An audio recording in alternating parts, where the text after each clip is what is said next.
Our final chapter this semester is Chapter 8b, Polar Coordinates and Complex Numbers. We did a little review of Pythagorean theorem and finding the inverse rules for tangent to help us with polar coordinates. Polar coordinates are kind of like taking your x and y values, and normally where we'd find maybe on the unit circle that location, we now have a length of a radius and then an angle rotation. So it's just kind of another way to find any sort of location in any one of the four quadrants. The vertex of your angle, the center value, is right at the pole of the polar coordinate. The initial ray that we plotted before is now the length of the radius. The r value is what's going to be called the length of the terminal ray. An ordered pair that's typically in xy form is now going to be in r comma theta form. And remember, from the unit circle, if theta is greater than 0, that means we rotate counterclockwise from the right. If theta is less than 0, we rotate clockwise. Looking over at the right at kind of a template of the unit circle, this is almost like a bullseye. This is known as concentric circles. Circles that have the exact same center, which would be the pole for our polar coordinates. Now I grabbed a unit circle kind of template that has the radian locations, but we're going to do most of our work in degrees. So we'll have to be willing to remember pi over 6 is 30 degrees. Pi over 4 is 45, and so on, as we go around that kind of rotation. To convert an xy rectangular form to the polar form version, we're going to apply a little bit of Pythagorean theorem and a little bit of taking the inverse of tangent. The radius, or the length kind of either left or right that you rotate, is found by r squared equals x squared plus y squared. So just like Pythagorean theorem. But the unique thing for this r is technically it can be plus or minus when we take the square root of that x squared plus y squared. And that's going to be how far either to the left or to the right you count before you rotate. So then to figure out your rotation, the second part of your coordinate, we do tan theta equals y over x. And that's the same definition we used back in chapter 7. To get theta, we take tan inverse. So that's why we practiced that on our worksheet yesterday. You always want to check to make sure you're in the correct quadrant from the original ordered pair that your point is located in. Sometimes we have to apply that primary rule. If our angle isn't in the correct quadrant, remember that tangent can always equal 180 plus that angle, and that might be the actual answer for our r theta solution. So let's see what this is all about. It says plot each point on a rectangular coordinate system, then convert from rectangular to polar form. The first point is 3, 4, and that would be our x and y coordinates. If I count 3 to the right and up 4, we would be over here in quadrant 1. From the center, I'm just going to connect my terminal ray to that location. Then we're going to convert to polar next. The first thing we do is we figure out our r value. We'll do it in order, r comma theta. By definition, r squared equals x squared plus, hang on. Let me fix that quick. Maybe it's not so quick. All right, let's try that again. R squared equals x squared plus y squared. And we want to figure out what r equals. So if I plug in 3 squared and 4 squared, r squared would equal 9 plus 16, which is 25. When we take the square root, one of the things we have to remember, and we talked about this when we solved quadratics as well, is we have to put that plus or minus technically out in front, because we could rotate either to the left or to the right from our center, or from that pole. And the square root of 25 is a perfect square, it's 5. So that's how you do for the step 1. It's kind of like a Pythagorean theorem kind of process. Step 2, to get our theta, we follow the definition up above. We say tan theta equals y over x. In this case, tan theta would equal 4 over 3. To get theta by itself, everybody grab your calculator. Let's make this an all play. We'll do tan inverse of 4 thirds. Make sure you're in degree mode. And if you type in tan inverse of positive 4/3, we would get 53.1 to the nearest tenth. Notice that's in quadrant 1 as well. So that angle would match the location where our original ordered pair was. So we know we're going to end up over here in quadrant 1. Here's how we sketch our graph. If r equals 5, I'm going to count out to the 5th circle. So 1, 2, 3, 4, 5. I'm going to go all the way out to that circle. Now we want to rotate from that point 53.1 degrees. So pi over 6 is 30, pi over 4 is 45, and pi over 3 is 60. So we're going to go along that circle somewhere between 45 and 60. We'll say right around there. From the pole or the center, I'm just going to draw my arrow to that point. So that location right there, that big dot we want to have, is going to be the same location in polar form that it was up above in rectangular form. And that's converting to polar form. Let's try this next one, -2, 5. So anytime there's a negative involved, it's going to make tangent a little trickier, and I'll show you what I mean. If we plot -2 up 5, we're going to be way over here towards the top in quadrant 2. From the center, let's connect our terminal ray to that location. And our answer in polar form should put us at that same location on a polar graph. All right, so we know kind of our steps. Let's calculate r first. Formula is r squared equals x squared plus y squared. Be careful when you square -2, because you should get positive 4, not -4. And 4 plus 5 is 29. And when we take the square root of that, this is going to be an approximation now. We need the plus or minus. The square root of 29 is approximately 5.4. So that means we can count 5.4 circles to the right or to the left for the length of that radius. The second thing we'll do is we'll get that theta.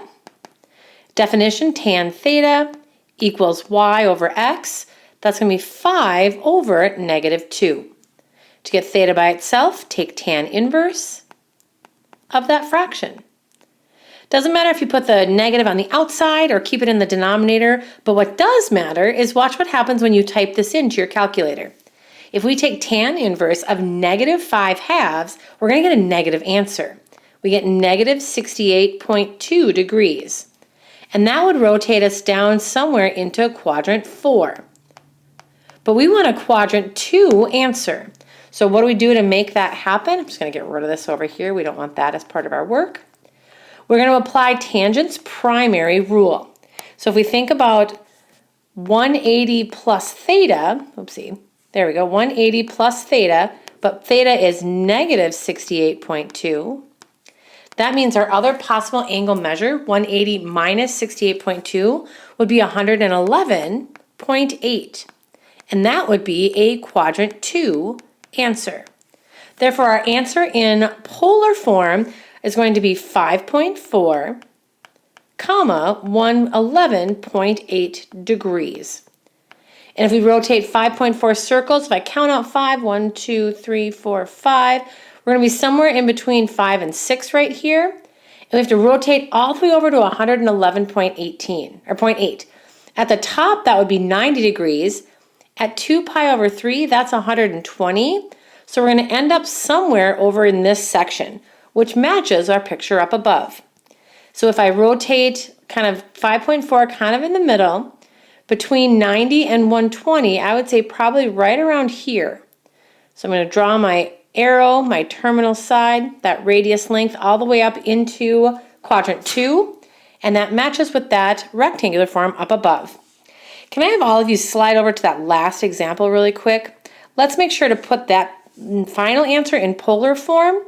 So that means we would have a radius of 5 since we counted to the right, and our rotation was 53.1 degrees. You always want to convert and show what that ordered pair would look like in polar form. Just like recognizing when x or y are positive or negative, we have to count in a certain direction to plot on rectangular form. Your r and your theta values will have an impact whether or not they are positive or negative as well. To rotate your terminal ray, either right or left, you'll rotate to the right if r is positive and to the left if r is negative. And then your angle measure, remember anything that's positive will go in a counterclockwise direction, but any angle measure that's negative will rotate in a clockwise direction. All right, so let's try a couple of these out. All of these points down below are in polar form. The first one, we have 345 degrees. Whoops, whoa, that got crazy. So 3 means we're going to rotate to the right, 1, 2, 3. So we'll go to the third circle. And then 45 degrees is right on this red kind of location at pi over 4. So if I go out 3 circles, 1, 2, 3, up to that red mark where pi over 4 is, or 45 degrees, that's just the location for that point. Just like you'd rotate in or just like you'd plot an ordered pair in rectangular form. Now, the trick is when you have negative values. That's when things get a little dicier. So let's take a look at B, that next example. Now we have -3, 120 degrees, which seems fine. The negative means we're going to count to the left 3 circles.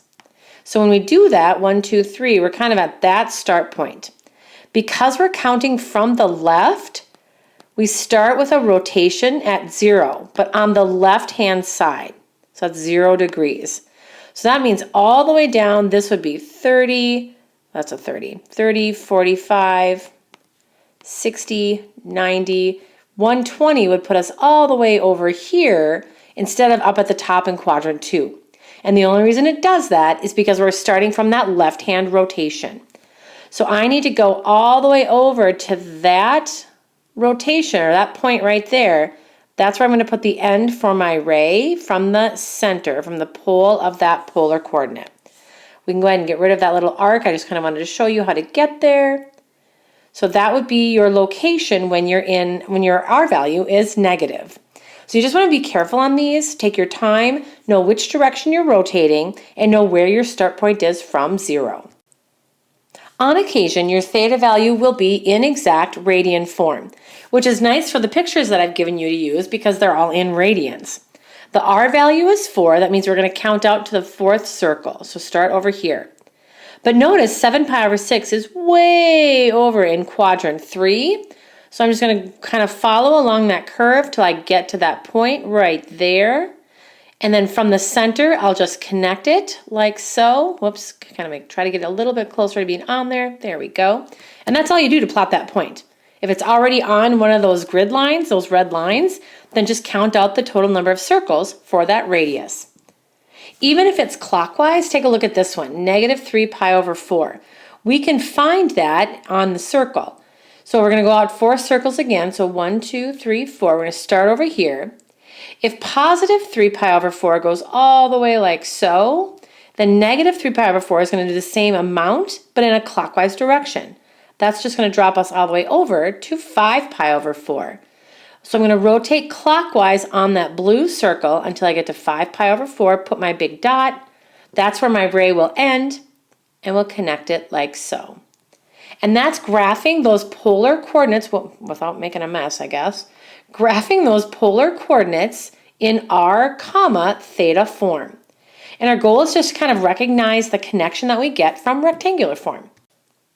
This brings us to the last conversion we'll do today.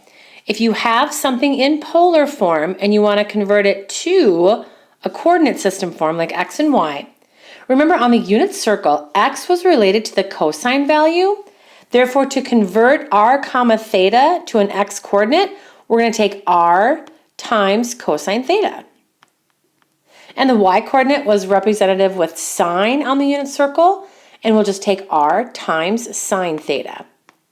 And that's all you do. You have sometimes unit circle friendly values or sometimes calculator values. Please make sure you have a calculator with you as we do each of these examples at the bottom, just to verify that we can plug it all in and do the correct converting. Example A down below. Convert each point from polar to rectangular form.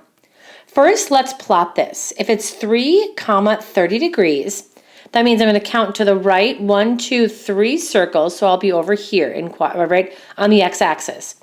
30 degrees is the same as pi over 6, so I'm just going to go to that location on the circle and connect it to the center, or from the center. So our ordered pair when we're done should be at that same location. Here's how we convert. Remember to take the x coordinate, we're going to take r times cosine 30, or r times cosine theta. So in this case, that's going to be 3 times cosine of 30 degrees. So up above on that unit circle, cosine of 30 is exact, so we're going to keep this answer exact. That's square root 3 over 2. Now, to multiply that by 3, I'm just going to put 3 over 1 and multiply straight across. 3 square root 3 over 2. I know that looks kind of strange, but that's our answer for x. The y value, we just do the same process, but we use sine instead. R times sine theta, which in this case is going to be 3 times sine 30. Sine 30 is 1/2. So 3 over 1 times 1 over 2 would just be 3 over 2. That makes our coordinate 3 square root 3 over 2, comma 3 over 2. But for graphing purposes, let's approximate that decimal, or that square root, just to give us a better idea of where we're graphing this. 3 times the square root of 3 divided by 2 is approximately 2.6. So we're going to count to the left on the x-axis 2.6. And then 3/2 is the same as 1.5. That'll be our y-coordinate. So this is the exact value, but the orange one is going to be helpful for graphing. So if we think x and y, 2.6 to the right would be between 2 and 3. Up 1.5 would be somewhere right in there. And if I connect that from the center, notice we're in the same location, we're in the same quadrant that we were in polar form. And our final example, you'll know this one isn't unit circle friendly when your theta value is a number that's not technically one of our unit circle choices, so 56 degrees. Notice it says the nearest thousandth. That is 3 places past the decimal. All right, so 4.2 comma 56 degrees. Well, 45 degrees is here, and 60 is this pole, or that red mark right there in quadrant 1. So 4.2, 1, 2, 3, 4, a little bit past 4, maybe somewhere between, pretty close to 60 would put us right about there. And again, our answer just puts us in quadrant 1. Now, let's quickly convert to rectangular. The x-coordinate we find just by taking our cosine theta, which is 4.2 times cosine 56. We're going to plug all that into our calculator at once. This is super easy when we do it this way. And we get approximately 2.349 for the x value. The y-coordinate, we do the same thing but with sine. 4.2 times sine 56. Plug that all into your calculator, and the y-coordinate to the nearest thousandth is 3.482. So our ordered pair, 2.349 and 3.482. If we plot that, 2.349 to the right, somewhere between 2 and 3, and then up about 3.5, maybe somewhere right in there, from our center to that point, again, notice that our location for our arrow matches. And that is the first part of 8.6, working with polar coordinates.